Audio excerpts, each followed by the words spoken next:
So, while I was at it with the forklift here, I figured that I would pull the plugs on it and see about changing the plugs.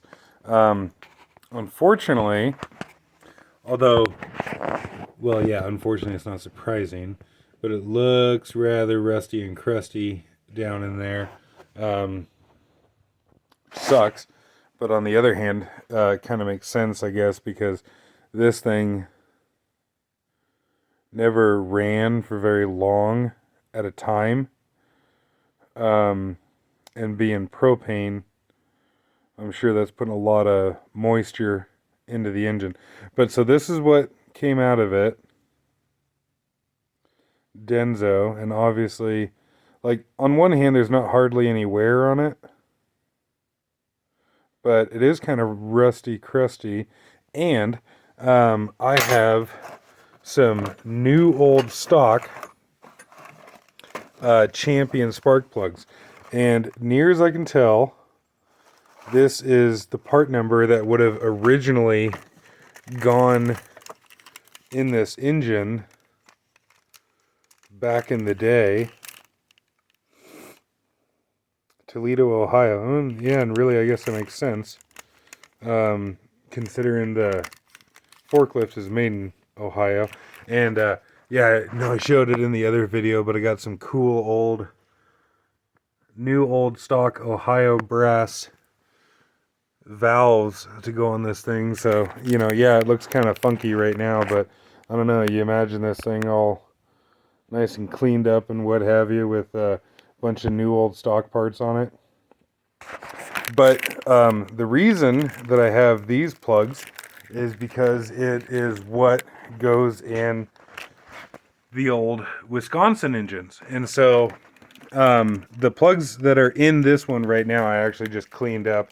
They were in fantastic shape, and they were these older champions.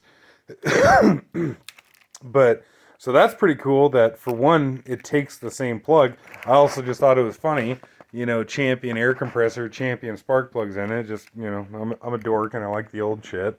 But yeah, I'll pull this out of the package and compare it to the plug that came out of here.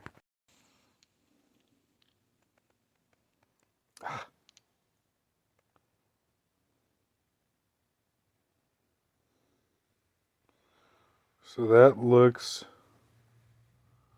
pretty spot on. It's the same size of hex, but look how, yeah, the hex is like twice as thick. The bummer part, though, I actually didn't realize it until just now. This has the threaded end on it, but at least these plugs that came out of it, I can just unthread that right there. But I went and looked at it, and the plugs on my old Wisconsin here are solid. They don't have any threads on it, but yeah, those say d16j. So I don't know what exactly I got to do there because I don't really like I don't like this deal here. I'm not a fan of that. But I'll get these put into the forklift, get the battery back in, and fire it up.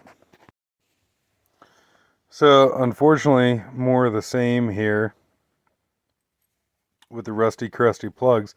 Although, I found this kind of interesting. So I actually didn't realize that these Champion plugs came with these little caps. And on one hand, I'm not super excited that it has the removable cap, but it's kind of hard to tell. But the ones that come with these new old stock Champions are threaded all the way through. This here is the Denso, modern Denso that I pulled out of the forklift. It's only got threads like halfway through.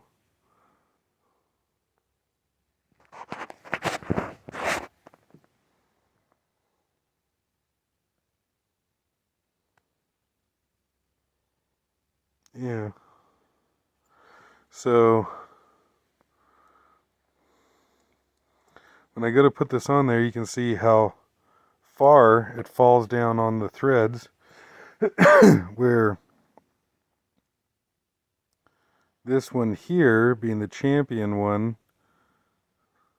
has got more threads on it. So, well, I mean, I guess not a massive difference, but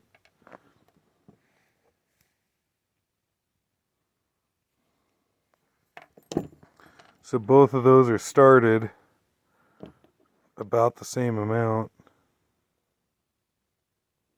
Yeah, so that's where it falls off there. And that's where it falls off there.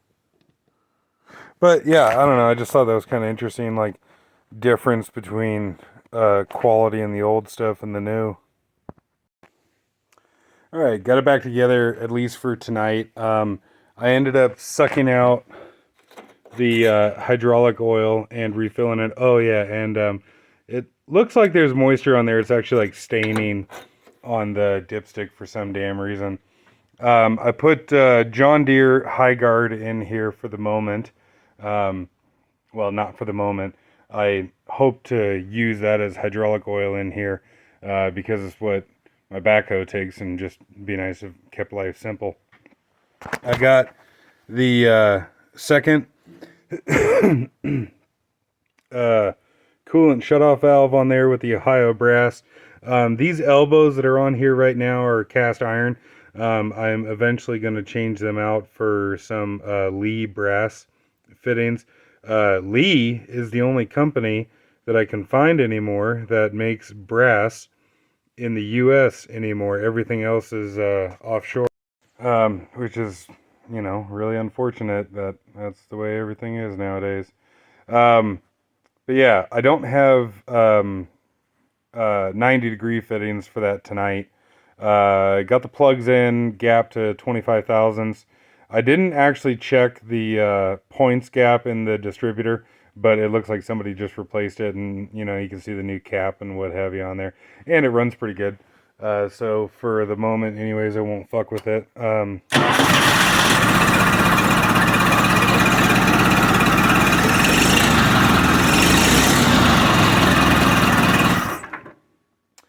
I haven't changed the engine oil yet. I'll do that tomorrow, but just wanted to get it together for tonight. The oil filter on this thing is actually a bypass oil filter. It's not actually a full flow. On this particular one, it's buried way down in there and is a giant pain in the ass to get to. And it doesn't look like it has a filter for the hydraulics or for the transmission.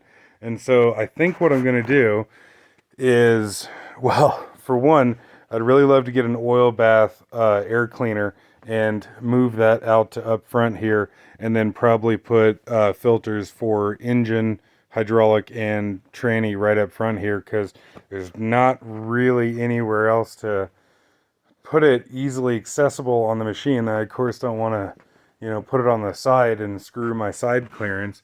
And then with the way the seat comes up here, there's not really anywhere else to actually put any filters on this thing. I suppose I could tuck one maybe in the side there, but at the same time, I guess if I had them all on the front, that wouldn't be so bad. Yeah, interesting, I guess, that it's only got a bypass filter on it. But, that's what they did back in the day. It looks like the hydraulic tank is actually this entire side over here, like this entire side, like frame rail. And it took quite a bit of hydraulic oil, considering that it's just a little forklift. It took like 10 gallons of hydraulic oil or something like that. I wasn't actually paying that close attention. I just filled it up till it said full on the dipstick. I want to put an Anderson connector on here, and so that I could, jumpstart the forklift or jumpstart shit off the forklift. But I also got this little like firewall mount for a little trickle charger. So this is, the standard trickle charger connection for the little battery tenders. And so with this guy here, I can just plug that in to right there. And I figured with it being here next to the key and whatnot, it would make it, like more obvious that you have it hooked up and you hopefully don't like drive off with it. I don't have the thing wired in yet, and I need to check the wiring on it. I think the colors here are actually reversed. Cause yeah, okay, so this says on it positive. Male on that one is positive. That'd be female on that side. Oh, no. Okay, it is actually correct. Why did I think that was backwards?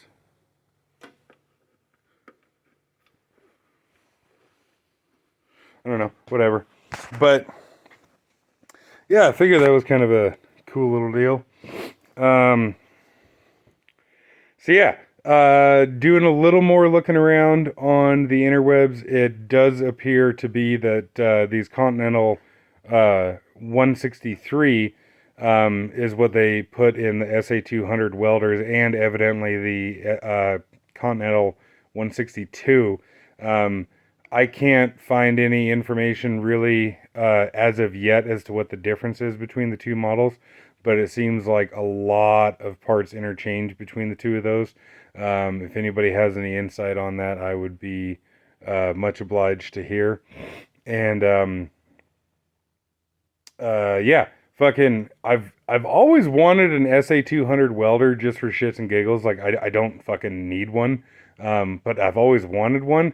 And now knowing that it's the same engine as this forklift here, I guess that would be like a good excuse to have like spare parts or something like that.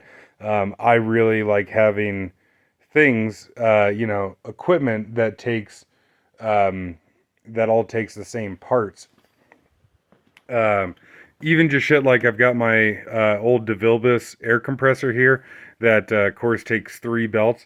And if I remember right, oh yeah, and actually, what length are these? Oh, B90. And this air compressor here, the Big Champion, it currently takes a different belt. But if I remember right, these are 99s? Yeah, 99s. And so I have not yet replaced the belts on this one here, but when I do, I'm just simply going to shove the motor back a couple inches so that both of the air compressors take the same belts. And yeah, then this thing here using the same spark plugs as the Wisconsin's, fucking A.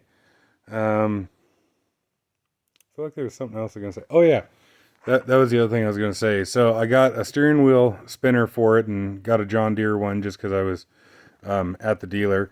But obviously it'd be cool to put like a new old stock, old school steering wheel spinner on here. If somebody's got recommendations for that, I would sure like to know.